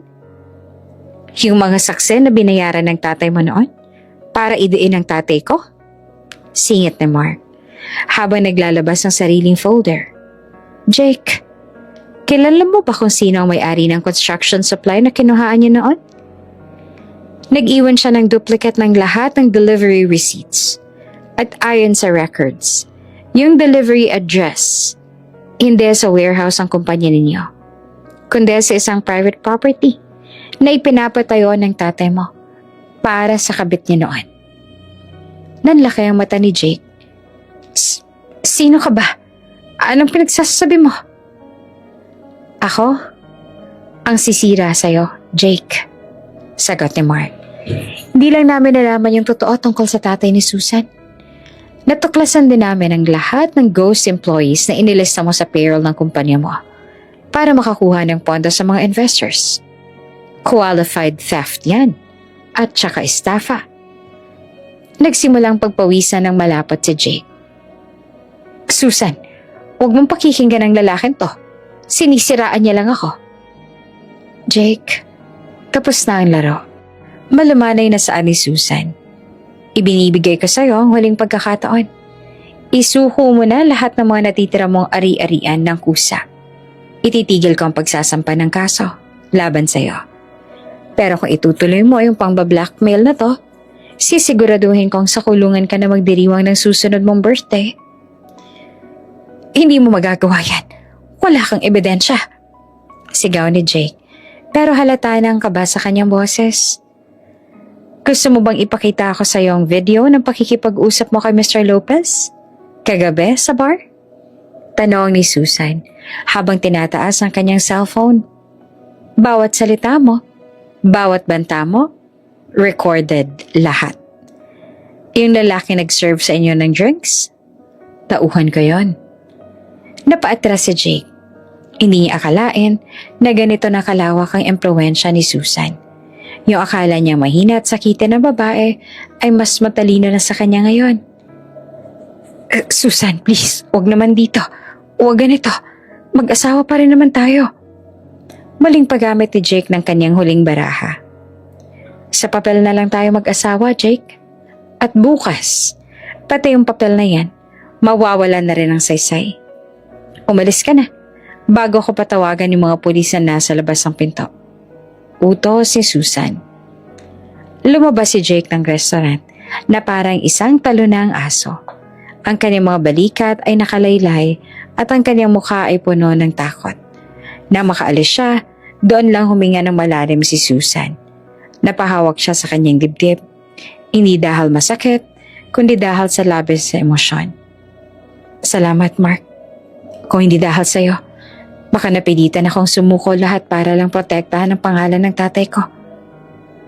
Pasasalamat ni Susan. Wala yon, Susan. Karapat-dapat ka lang na ipagtanggol. Yung tatay mo, isang mabuting tao. At yung katotohanan yung palaging nananaig sa lahat. Sagot ni Mark habang nakatingin ng may paghanga kay Susan. Elena, i-ready mo na yung legal teams natin. Gusto ko by next week wala nang natitirang connection sa akin si Jake. At Mark, pakimonitor bawat bank account niya. Baka magtangka siyang itakas ang natitirang pera ng mga investors. Bili ni Susan. Si Jake ay hindi pa rin sumusuko. Habang nagmamaneho pa uwi, isang masamang plano na naman ang nabuo sa kanyang isipan. Kung hindi kita makukuha sa blackmail, Susan, kukunin kita sa dahas. At wala akong pakialam kung anong mangyari. Pero hindi mo ako mapapabagsak ng ganito lang. Bulong ni Jake sa dilim.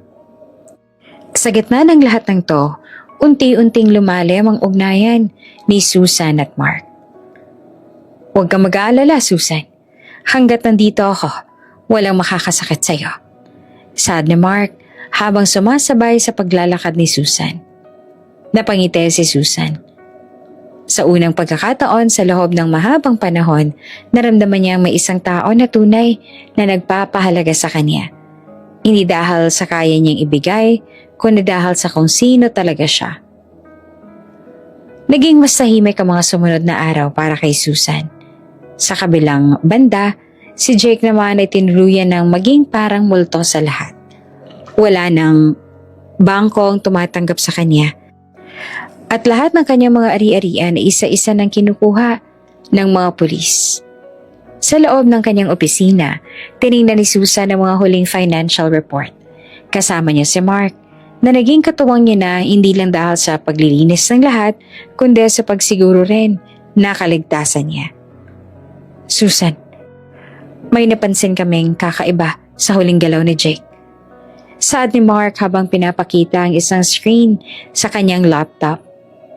Nag-withdraw siya ng malaking halaga. Galing sa isang secret account na hindi namin agad natuntun. At ayon sa surveillance namin, hindi na siya umuwi sa mansyon niya. Nakatira na siya sa isang mumurahing motel sa labas ng probinsya. Napatigil si Susan sa pagbabasa. Ano namang gagawin niya sa perang yan? Halos wala naman ang saysay ang halagang yan kung pambayad lang ng utang. Yun nga yung inaalala ko. Sa tingin ko, hindi niya gagamitin yon para sa negosyo. Gagamitin niya yon para kumuha ng mga taong gagawa ng maduming trabaho para sa kanya. Babala ni Mark. Anong ibig mo sabihin, Mark? Nabalak niya akong saktan? Tanong ni Susan. Kahit na may bahagi sa kanya ang hindi na magugulat kung gawin man yon ni Jake. Desperado na siya, Susan. Nawala na lahat sa kanya. Yung pera, yung reputasyon, pati yung babaeng pinalit niya sa'yo. Yung taong wala nang mawawala. Ang pinakamapanganib na kalaban. Kaya naman, dinagdagan ko na yung security detail mo nang hindi mo alam. Ayoko may mangyaring masama sa'yo. Malumanay na paliwanag ni Mark. Napatingin naman si Susan kay Mark. Salamat, Mark. Hindi ko alam kung paano kita mapapasalamatan sa lahat ng ginagawa mo. Wala nang pinalayas ako ni Jake. Ikaw lang ang tao nagpapakita sa akin na hindi lahat ng tulong may kapalit. Ngumiti si Mark. Gaya ng sabi ko noon, Susan, ginagawa ko to dahil karapat-dapat kang tulungan. Nakita ko kung paano mong binuo lahat mula sa wala habang may dinaramdam kang sakit. Inspirasyon ka, Susan. Samantala sa isang madilim at mabahong kwarto ng isang motel, nakaupo si Jake habang kaharap ang dalawang lalaking mukhang galing sa kulungan. Ang hangin ay puno ng usok ng sigarilyo at amoy ng alak. Sigurado ba kayo na magagawa niyo ito ng walang sablay? Tanong ni Jake. Ang kanyang boses ay puno ng galit. Kayang-kaya, boss. Basta ba maayos yung bayad? Madali lang namang itumba yung isang babae. Kahit gaano pa karami ang guard niyan. Makakahanap kami ng butas. Sagot ng isa sa mga lalaki habang nilalaro yung isang barisong. Ayokong itumba lang siya. Gusto ko, maramdaman niya yung takot na naramdaman ko. Gusto ko, makuha niya sa kanya ang mga codes ng accounts niya at iyong perma na siya sa mga waiver na to. At kapag nakuha niya na yung lahat, bahala na kayo kung anong gagawin niya sa kanya. Utos ni Jake. Habang nagpaplano si Jake, si Susan ay abala naman sa pagbibisita sa isa sa kanyang mga bagong warehouse. Gusto niyang personal iyong makita yung operasyon dahil naniniwala siyang yung tagumpay ng isang negosyo ay wala sa opisina, kundi nasa sahig ng produksyon. Habang abala naman sa mga ginagawa, biglang tumunog ang cellphone ni Susan. Isang unknown number ang tumatawag. Sa una ay hindi niya ito pinapansin. Pero nang tumawag ito ng pangatlong beses, sinagot na niya. Hello? Sino to? Tanong ni Susan. Susan, kamusta na ang pakiramdam mo? Na nasa itaas ka na. Isang pamilyar na boses ang sumagot. Si Jake. Jake, anong kailangan mo? Sabi ko sa'yo, di ba? Sa abogado mo na lang ako kausapin. Matigas sa sagot ni Susan. Abogado? Wala na akong pambayad sa abogado, Susan. Alam mo yan. Gusto ko lang sabihin sa'yo na huwag ka masyadong kampante. Bawat hakbang mo, binabantayan ko. Akala mo ba ligtas ka na dahil may Mark ka na sa tabi mo? Akala mo ba nakalimutan ko na lahat ng ginawa mo? Banta ni Jake. Hindi ko ginawa yung kahit ano sa'yo, Jake. Ikaw ang gumawa niyan sa sarili mo. Kung gusto mo magbagong buhay, gawin mo. Pero huwag mo kong gambalain dahil wala ka nang makukuha sa akin.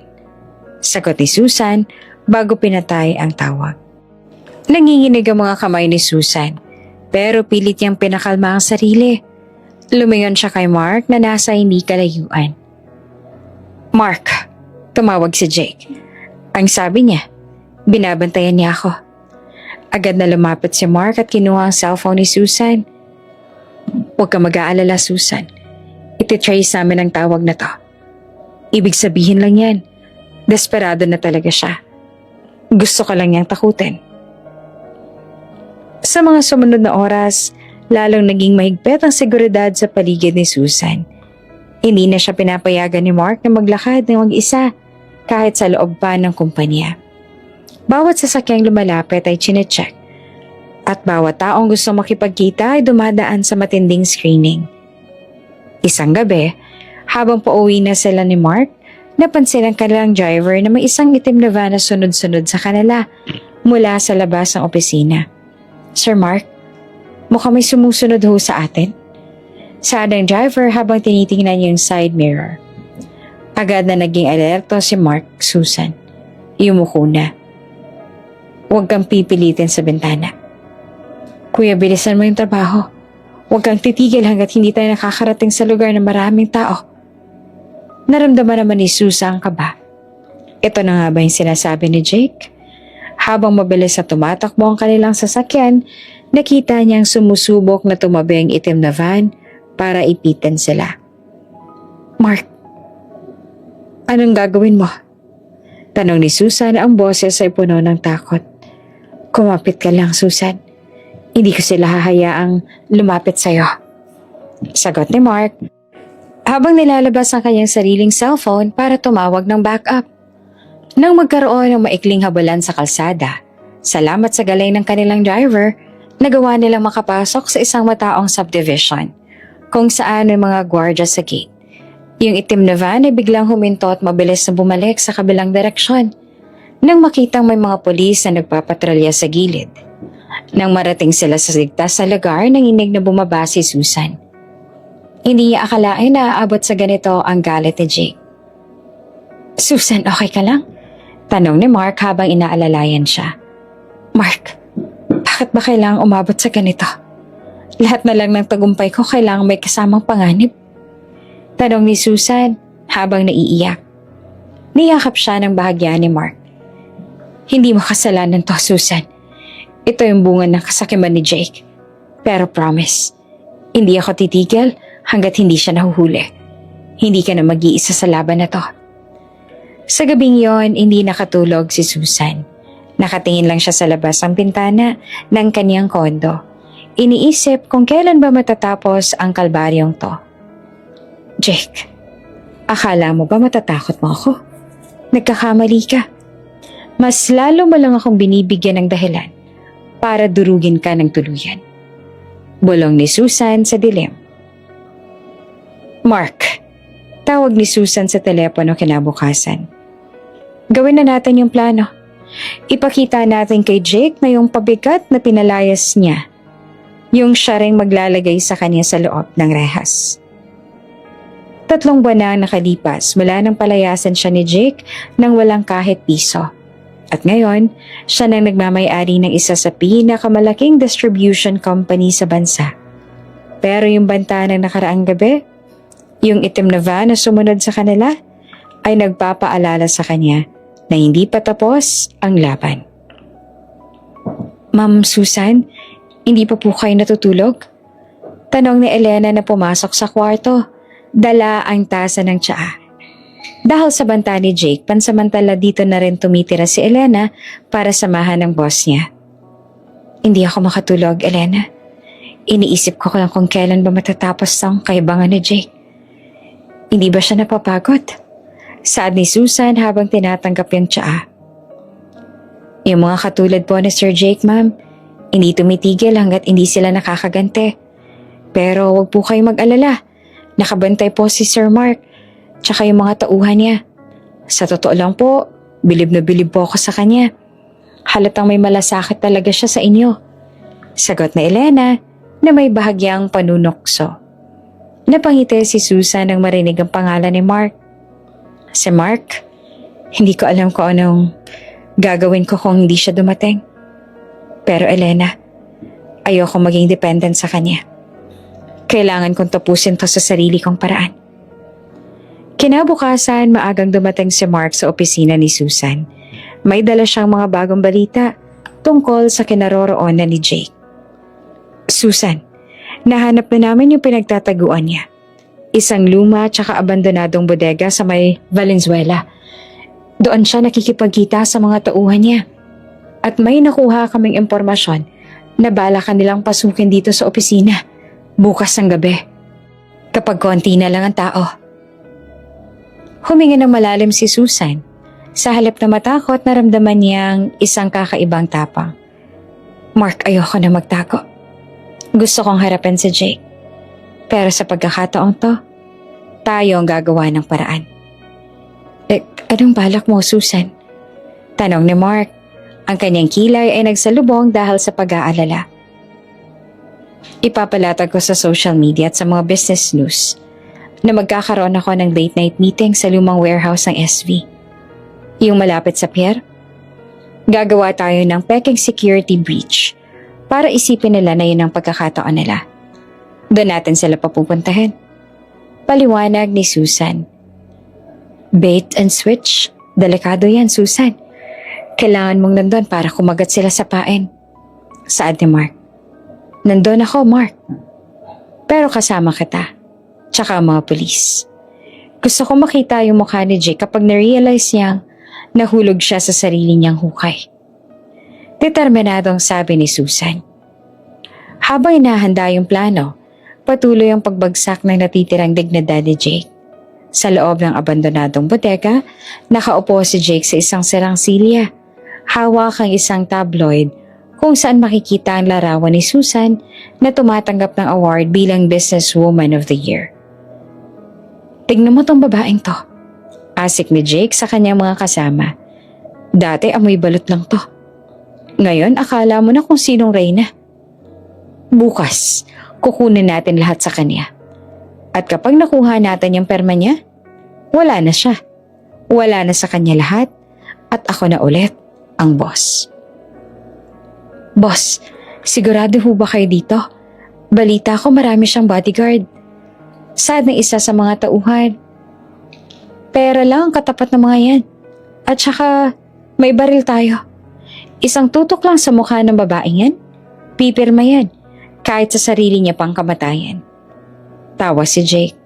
Dumating ang gabi ng operasyon. Yung lumang warehouse sa pier ay sobrang dilim. Maliban sa isang maliit na kwarto sa taas na may bukas na ilaw. Sa labas, nakaparada ang sasakyan ni Susan. Sa loob ng kwarto nakaupo si Susan habang nakatalikod sa pinto. Sa hindi kalayuan, nakatago si Mark at yung isang grupo ng mga nakasibilyang pulis. Lahat ng unit, standby. Huwag gagalaw hanggat hindi ko sinasabi. Hayaan natin pumasok yung target. Utos ni Mark sa kanyang radyo. Maya-maya pa isang luma't maingay na van ang huminto sa madilim na bahagi ng warehouse. Bumaba si Jake kasamang 3 lalaki. Lahat sila ay may takip sa mukha. Maliban kay Jake na para bang wala nang pakialam kung makilala siya. Diyan, sa taas, nandoon siya. Bulong ni Jake habang tinuturo ang ilaw. Dahan-dahan lang. Gusto ko magulat siya. Pumasok sila sa loob ng warehouse. Biglang hakbang nila ay umalingaw-ngaw. Pag-akyat nila sa hagdan, marami na lang silang nabuksang pinto ng opisina. Nakita nila si Susan. Nakaupo pa rin at para bang may binabasang mga papeles. Surprise, Susan! Sigaw ni Jake habang tinutok ang isang baril sa likod ni Susan. Akala mo ba nakalimutan na kita? Akala mo ba matatakasan mo yung asawa mo? Dahan-dahang humarap ang upuan.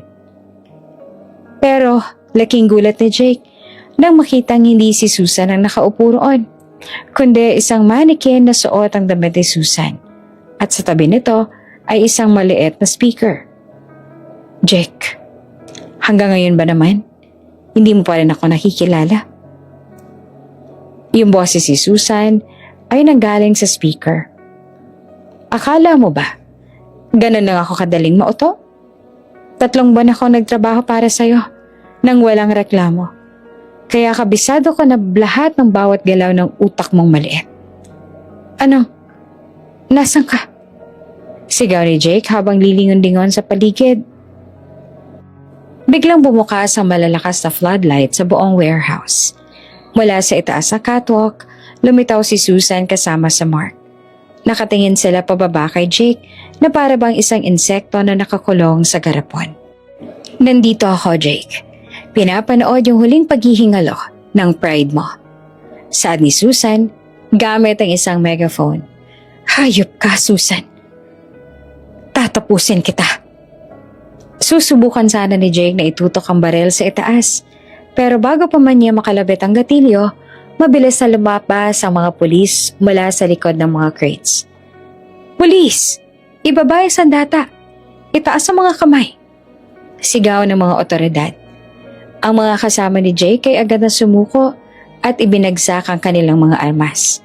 Pero si Jake ay para bang wala sa sariling wisyo. Nagsimula siyang tumawa ng malakas habang nakatingin siya kay Susan. Akala mo ba nanalo ka na? Kahit makulong ako, Susan, hindi ka magiging masaya. Lagi mo lang ako maaalala sa tuwing titingin ka sa kumpanyang to. At yun nagbigay sa'yo ng pagkakataon. Utang mo sa akin ang lahat. Sigaw ni Jake bago siya pilit na pinadapa ng mga pulis at pinosasan. Bumaba si Susan at Mark mula sa catwalk. Nilapitan ni Susan ang kanyang dating asawa na ngayon ay nakasubsob sa sahig. Maduming mukha at puno ng luha. Hindi ko utang sa'yo lahat, Jake. Utang ko to sa sarili ko. Dahil nagkaroon ako ng lakas na iwan ang isang taong katulad mo. Yung tanging binigay mo lang sa akin ay yung aral na hindi lahat na nagpapakita ng ginto ay totoo. Mahinahong saad ni Susan. Tiningnan ni Susan si Jake at sa huling pagkakataon bago ito isakay sa loob ng mobile car. Ma'am Susan, tapos na po. Secure na po lahat ng mga suspects. Ulat ng isang pulis. Salamat po, officer. Pakisiguro lang po na lahat ng ebidensya ng blackmail at attempted kidnapping ay maayos na nakatala. Bili ni Susan. Lumingon si Susan kay Mark na kanina pa nakabantay sa kanyang likuran. Salamat, Mark. Kung hindi dahil sa plano mo, baka hanggang ngayon ay nagtatago pa rin ako sa takot. Ginawa mo yung kailangan gawin, Susan. Ikaw ang matapang. Ako lang taga-suporta. Sagot ni Mark habang dahan-dahang hinawakan ang balikat ni Susan. Habang papaalis ang mga pulis at ang paligid ay muling naging tahimik, tumingin si Susan sa dagat na malapit sa warehouse. Elena, tawag ni Susan sa kanyang assistant na kadarating lang kasama ang mga legal papers. Ipakancel mo lahat ng security details ko bukas. Gusto kong maglakad ng mag-isa sa parke. Gusto kong damhin yung hangin nang walang takot. Opo, ma'am. At nga pala, ma'am, may tumawag po mula sa opisina ni Mr. Anderson. Gusto rin niya po kayong i-congratulate na matagumpay na merger ng SV sa international market. Balita ni Elena. Napangiti si Susan. Ang kanyang negosyo ay lalong lumalago. Ang kanyang katawan ay malusog na at ang kanyang puso ay nagsisimula ng humilom. Pero sa kabila ng lahat ng to, alam niyang may isang lihim pa siyang kailangang harapin, yung tungkol sa tatay niya na binanggit ni Jake. Mark, tawag ni Susan habang naglalakad sila papunta ng sasakyan nila. Yung tungkol sa tatay ko. Gusto ko pa rin malaman ng buong katotohanan. Kahit wala na si Jake, kailangan kong linisin ang pangalan niya. Huwag ka mag-aalala, Susan. Hahanapin natin ang totoo. Magkasama tayo rito. Sagot ni Mark. Habang nagmamaneho sila palayo sa warehouse, tiningnan ni Susan ang sarili niya sa side mirror. Matapos ang kaguluhan sa warehouse, para bang bumalik ang katahimikan sa buhay ni Susan. Nakakulong na si Jake habang hinihintay yung mga formal na kaso ng attempted kidnapping, murder threat at estafa. Pero sa kabila ng tagumpay na to, may isang tinik pa rin nakabaon sa puso ni Susan. Yung banta ni Jake tungkol sa tatay niya. Hindi siya mapalagay hanggat hindi niya nalalaman kung ano ang hawak na sekreto ng pamilya ni Jake laban sa alaala ng tatay niya. Isang maulan na hapon, habang nasa loob ng kanyang opisina, tinawag ni Susan si Elena at saka Mark. Gusto kong pumunta sa lumang storage house ng pamilya ni Jake. Doon sa lumang property nila sa probinsya, sabi ng investigator. Doon dinala lahat ng mga lumang file bago pa man bumagsak ang kumpanya ni Jake. Susan, baka delikado pa. Baka may mga tauhan pa si Jake doon. Babala ni Mark. Kailangan kong gawin to, Mark. Hindi ako matatahimik. Kung may dumi silang binabato sa pangalan ng tatay ko, kailangan ko tong malinis bago pa nila gamitin sa akin sa korte. Determinado ang sagot ni Susan. Nagbiyahe sila patungo sa isang liblib na bayan. Isang lumang mansyon na gawa sa bato at kahoy ang tumambad sa kanila. Ito yung bakasyonan ng pamilya ni Jake noon. Pero ngayon ay abandonado na ito at puno na ng mga baging. Sa tulong ng isang susi na nakuha ni Mark mula sa isa sa mga dating tauhan ni Jake, nakapasok sila sa loob.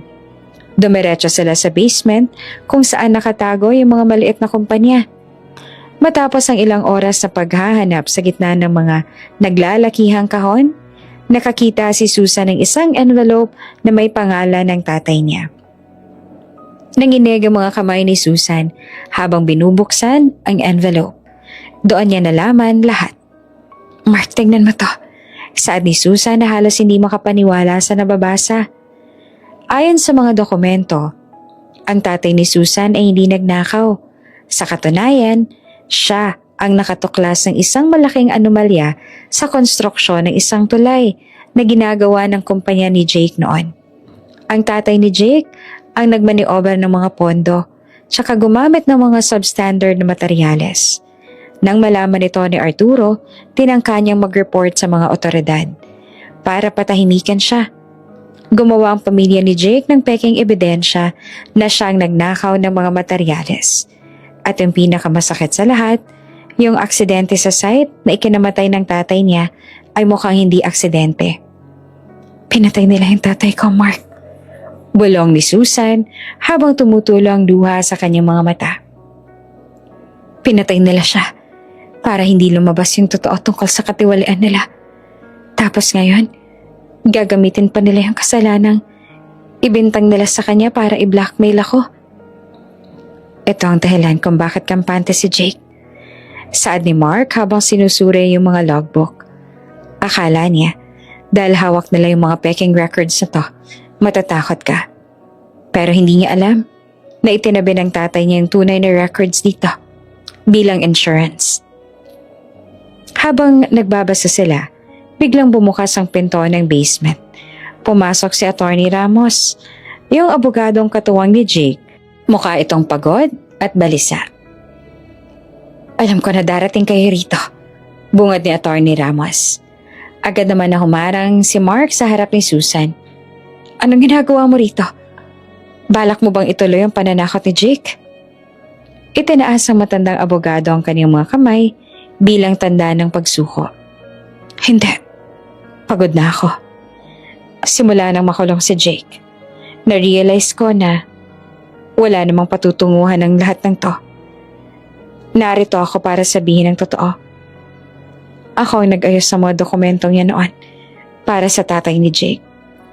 Pero hindi ko akalaing gagamitin niya ni Jake para saktan ka, Susan. Bakit yung ginawa yun sa tatay ko? Tanong ni Susan na puno ng galit ang boses. Dahil sa pera, Susan.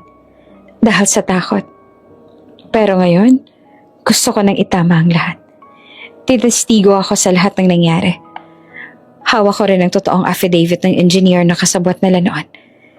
Pag-amin ni Attorney Ramos. Doon na nalaman ni Susan ang buong katotohanan. Pero bago pa man nila mailabas sa mga dokumento sa mansyon, isang hindi inaasahang pangyayari ang naganap. Lumabas mula sa dilim ang kabit ni Jake na si Tiffany, kasama ang dalawang armadong lalaki. Akala niyo ba ganun lang kadali yun? Singhal ni Tiffany. Kahit nakulong na si Jake, hindi ko hahayaang makuha mo lahat ng investment, Susan. Kailangan ko ng pera para makapagsimula ulit sa ibang bansa. Ibigay niya sa akin ang mga dokumentong yan, tsaka yung perma mo sa paglilipat ng pondo. O hindi na kayo makakalabas dito ng buhay. Napatulala si Susan. Tiffany, pati ba naman ikaw? Bakit hindi? Pinabayaan ako ni Jake sa kalsada. Ikaw naman, nakuha mo na lahat. Hindi ako papayag na maging pulubi habang ikaw. Nasa iyo lahat. Sigaw ni Tiffany. Tiffany, bitawan mo yung barel. Marami ng ebidensya laban sa inyo. Pakiusap ni Mark. Wala akong pakialam. Ibigay niyo yung kailangan ko. Utos ni Tiffany sa kanyang mga tauhan. Sa gitna ng tensyon, biglang lumapit si Attorney Ramos kay Tiffany. Huwag, Tiffany. Itigil mo na to. Pero sa kagustuhan ni Tiffany na makuha ang pera, itinulak niya ang matanda. Nagkaroon ng pagbubuno sa pagitan ni Mark at ang mga tauhan ni Tiffany. Sa gitna ng gulo, nagawa ni Susan na itago ang mga mahahalagang dokumento sa loob ng kaniyang damit. Takbo, Susan! Lumabas ka na rito! Sigaw ni Mark habang nakikipagbuno sa isa sa mga lalaki. Tumakbo si Susan patungo sa labas ng mansyon. Pero bago pa siya makalayo, nahabol siya ni Tiffany. Akin na yan, Susan! Akala mo ba matatalo mo ako? Tiffany, itigil mo na to, makukulong ka lang! Sigaw ni Susan habang pilit na iniiwasan ang hawak na patalim ni Tiffany. Kahit na makulong ako, Sisiguraduhin kong wala kang mapapala. Bantaan ni Tiffany. Eksakto sa sandaling yon, dumating ang mga pulis na tinawagan pala ni Mark bago sila pumasok sa loob ng mansyon. Yung mga sirena ay umalingaw-ngaw sa buong paligid. "Pulis! Bitawan ninyo mga armas ninyo!" Sigaw ng mga otoridad. Nabitawan ni Tiffany yung patalim at napaluhod sa lupa habang umiiyak.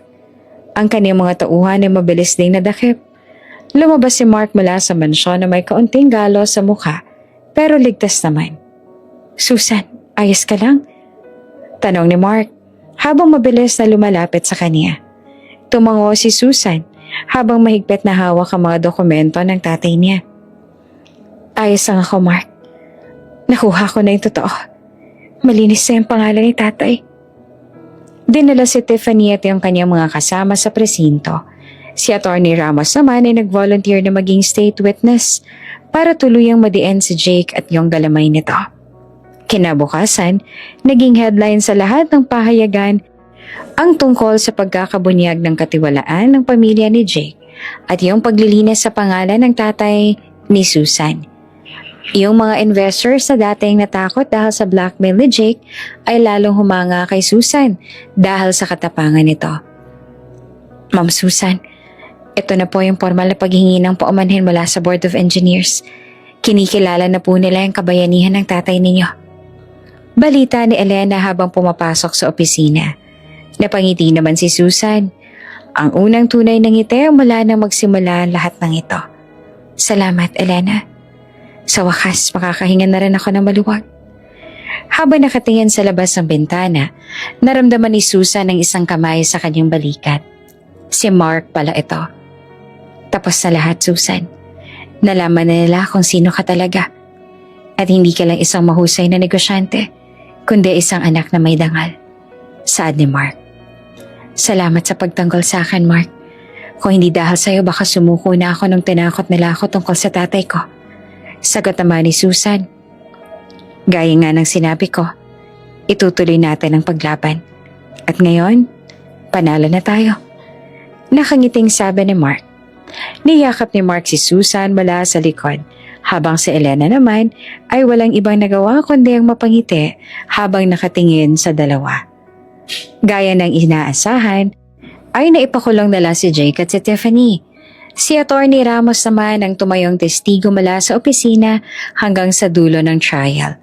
Hindi kalaunan ay naipanalo nila ang kaso hanggang sa si Jake na ang tuluyan ng hinatulan ng habang buhay na pagkakakulong, habang si Tiffany naman ay binigyan ng parusang 20 taong pagkakakulong. Nagsimula man ang buhay ni Susan sa hirap, nang dahil sa sipag at tiyaga, nagawa niya pa rin bumangon.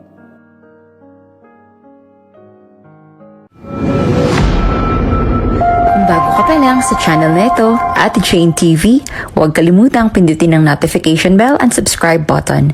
Sana po hindi naman malaking abala sa inyo ang pagpindot ng subscribe button dahil ang kapalit po nito ay ang pagsuporta para makapag-produce ng mga libreng stories sa mga channels ni Ate Jane. Maraming salamat! "Ano ba, Susan? Ang bagal-bagal mo namang kumilos.